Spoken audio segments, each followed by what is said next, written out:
Hello, this is David from davidcliveprice.com, and this is the podcast edition of this week's e-zine number 21, Branding and Expectations in China's Middle-Class Markets. Although there may appear to be a global segment of aspiring middle-class consumers in China, local market conditions and characteristics in each of the regions and their cities are continuing to challenge both Western and Asian companies.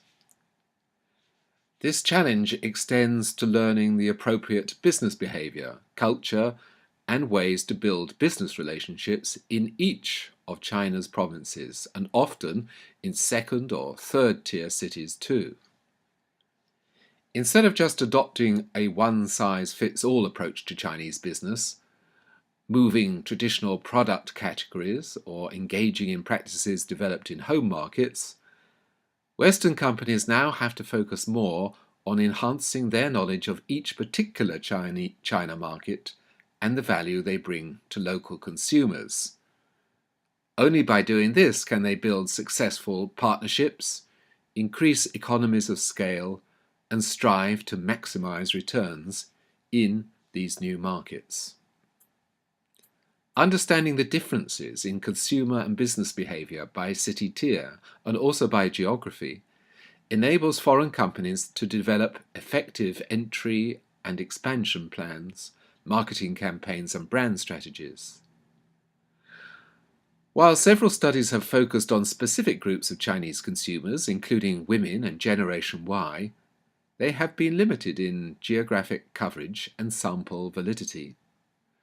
Most of the studies have focused on the inhabitants and their consumer behavior in a few big cities. Research to date has not fully explored the regional variations in consumer characteristics and their marketing implications.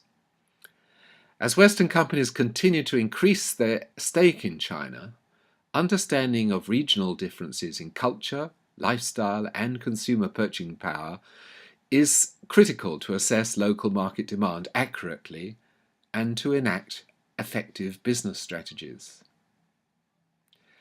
Countless stories have emerged of major Western companies that have failed in China or sought a local partner after highly expensive mistakes because they couldn't read or understand the precise local market culture.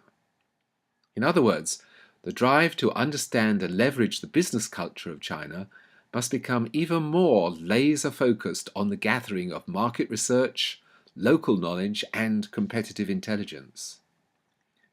It doesn't matter if you're a senior executive in a Western company, a partner in online retailing, or an entrepreneur. Ultimately, you will have to target your brands to narrower consumer segments and offer products that are specifically tailored to local culture and tastes.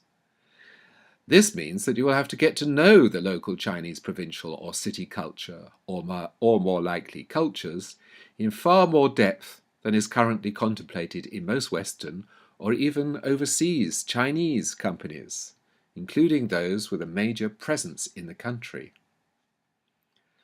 Over the years, I have advised several multinational companies based in Hong Kong. One of these is a major retail company with a leading position in its market throughout Asia. For the last decade, the company has been trying to establish its successful Asia-wide brand and store concepts in China. However, it still hasn't turned a profit on years of investment and strategic positioning. A few years ago, it began to group its stores in China into 4 regional clusters, roughly equivalent to the points of the compass. But it still hasn't fully succeeded in aligning its products and brand with the culture, lifestyle, purchasing power, and tastes of each cluster. And this is a Hong Kong Chinese company with localized Chinese management. How much harder it is for non-Chinese companies to penetrate such a variegated and challenging market. Brands extended across too many consumer segments and price points may struggle to defend their market position. Hard though the transition can be, at some point, companies that are focused on maximizing their brand scale will have to adopt a model based on a portfolio of more targeted brands or sub-brands to connect with different consumer segments and much more precise knowledge of local culture, lifestyle, and aspirations.